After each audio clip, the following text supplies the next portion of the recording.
मैं मनीष शुक्ला, श्री दयाल जनहित शिक्षण संस्थान। आज हम एक नए टॉपिक पर चर्चा करेंगे, साइकोलॉजी के meaning, definition, origin of psychology, यानी मनोविज्ञान की उत्पत्ति, परिभाषा और उसके अर्थ।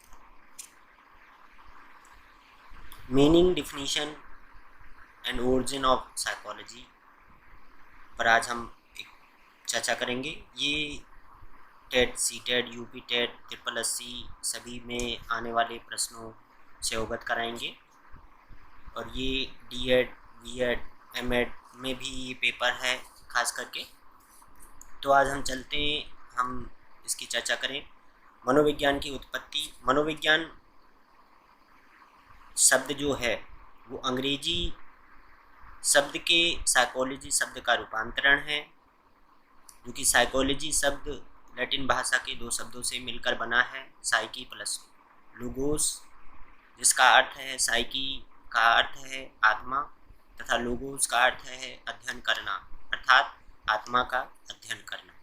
सबसे पहले जब मनोविज्ञान की उत्पत्ति हुई तो आत्मा का अध्ययन करना सम्मिलित हुआ। उसके बाद धीरे धीरे चेंजेस आया, परिवर्तन आए। अंत में व्यवहारवाद यानी बिहेवियरलिज्म, व्यवहार का विज्ञान माना गया। आइए हम देखते हैं किस तरीके से पहली बार साइकोलॉजी शब्द का प्रयोग जो है वो रुडोल्फ गोल्काय ने 1590 में की। अगर देखा जाए तो शुरुआत में मनोविज्ञान को आत्मा का अध्ययन करना माना गया, जो कि इसका जो अर्थ था वो संकुचित अर्थों में था, जबकि मनोविज्ञान अत्यंत व्यापक अर्थों में माना जाता था। इसलिए इसको चार भागों में बांट दिया गया। पहला आत्मा का विज्ञान, दूसरा मन का विज्ञान, तीसरा चेतन का विज्ञान, चौथा व्यवहार का विज्ञान। ये हम देखते हैं आत्मा का विज्ञान।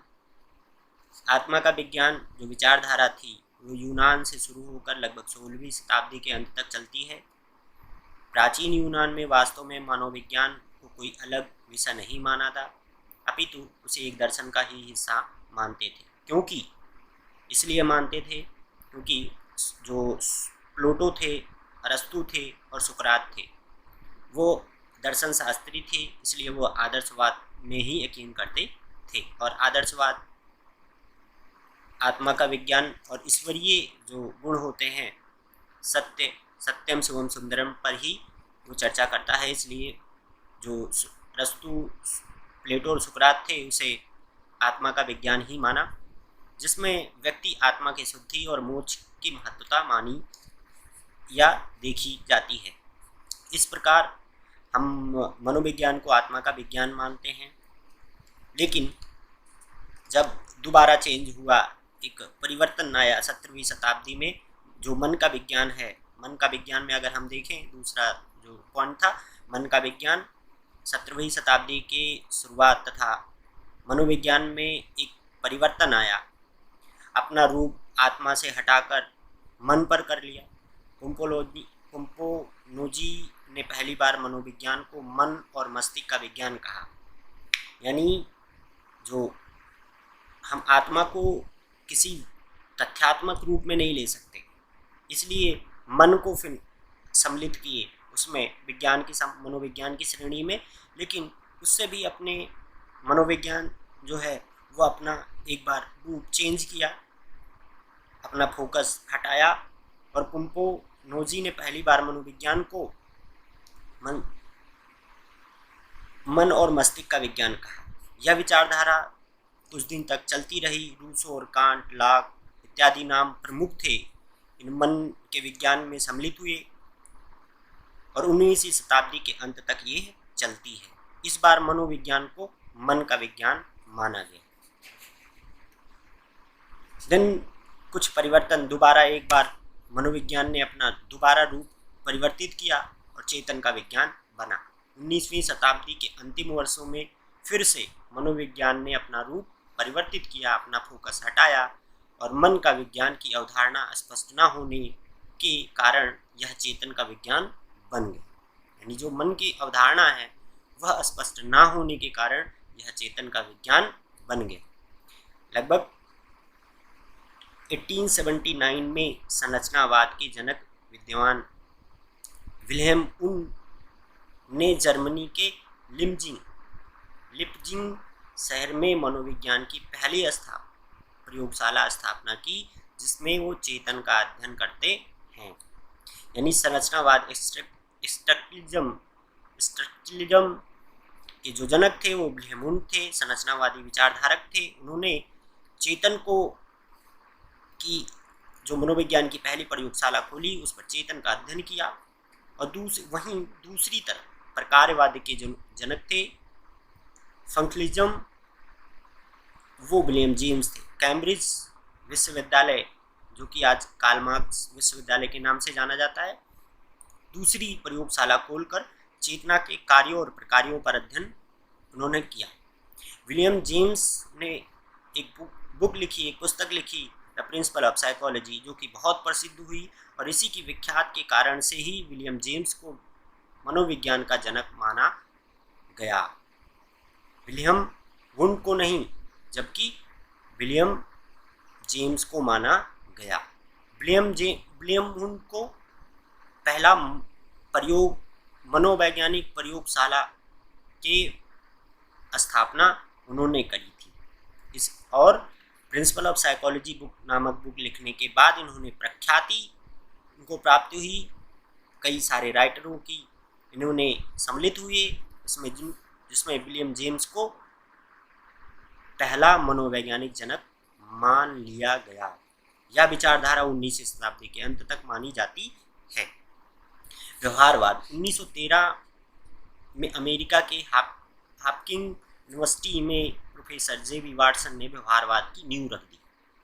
व्यवहारवाद जो विज्ञान था, यानी चौथा जो स्तंभ था व्यवहारवाद का विज्ञान, उसमें 1913 में अमेरिका के हापकिंस यूनिवर्सिटी में प्रोफेसर जे.बी. वाटसन ने व्यवहारवाद की नींव रख दी। एक बार दोबारा मनोविज्ञान अपना रूप परिवर्तन करता है और चेतन के विज्ञान से हटकर वह व्यवहार के विज्ञान पर बन जाता है। वहीं से व्यवहारवादी विज्ञान जो विज्ञान माना जाने लगा, मनोविज्ञान व्यवहारवाद का विज्ञान माना जाने लगा।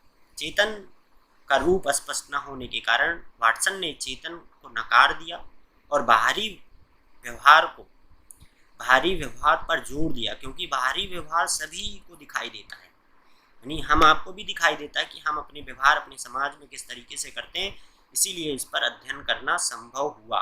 वाटसन ने अपनी विचारधारा को आगे बढ़ाते हुए एक बुक लिखी, जो कि व्यवहारवाद नामक बुक थी, यानी बिहेवियरलिज्म।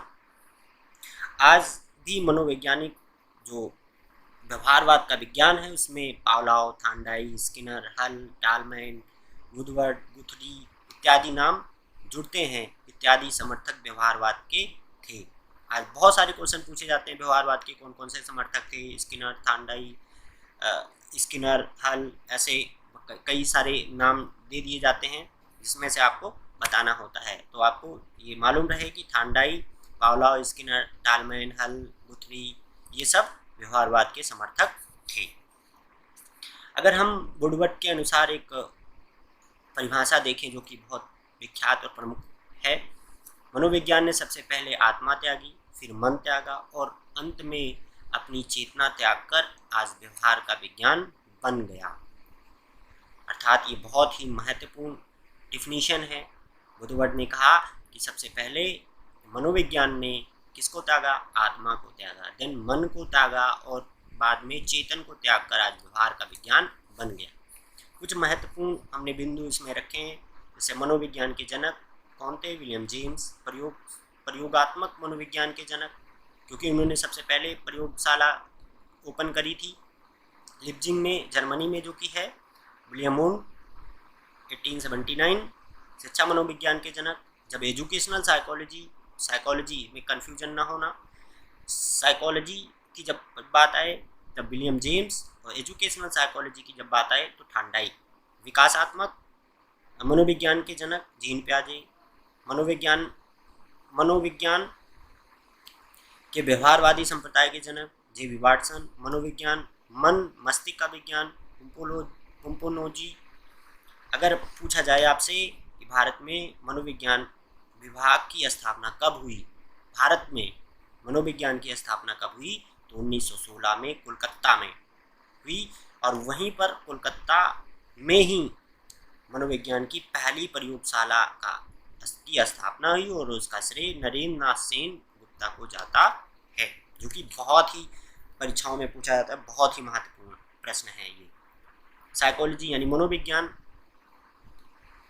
वह शैक्षिक और अनुप्रयोगात्मक विद्या है जो प्राणी, मनुष्य या पशु दोनों में के मानसिक क्रियाओं, प्रतिक्रियाओं और अनुभवों तथा व्यक्त अव्यक्त दोनों प्रकार के व्यवहारों को क्रमबद्ध तथा वैज्ञानिक अध्ययन करती है। प्रतिक्रियाओं यानी हम प्रत्यक्षीकरण, संवेदना, ऐसे सभी चीज़ों को, मेमोरीज, इन सभी को वो अध्ययन करती है खास करके।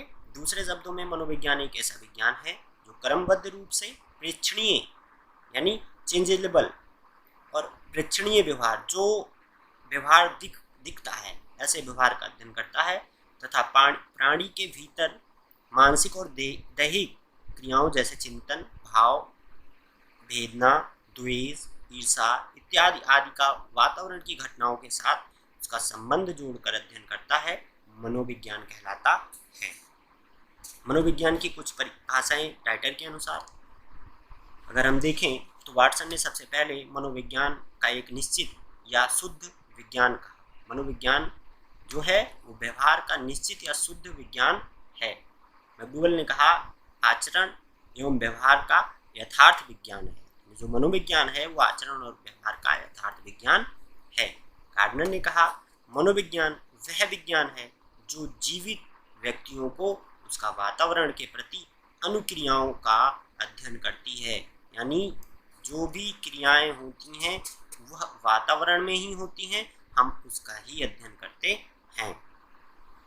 शिक्षा मनोविज्ञान का अगर हम अर्थ देखें तो शिक्षा मनोविज्ञान का जो संबंध है वह शैक्षिक प्रतिक्रियाओं की समस्याओं एवं सिद्धांतों के अध्ययन से है। यानी हम शैक्षिक प्रतिक्रियाओं और समस्या, प्रॉब्लम्स, सिद्धांत यानी प्रिंसिपल्स के अध्ययन हम शिक्षा मनोविज्ञान में करते हैं।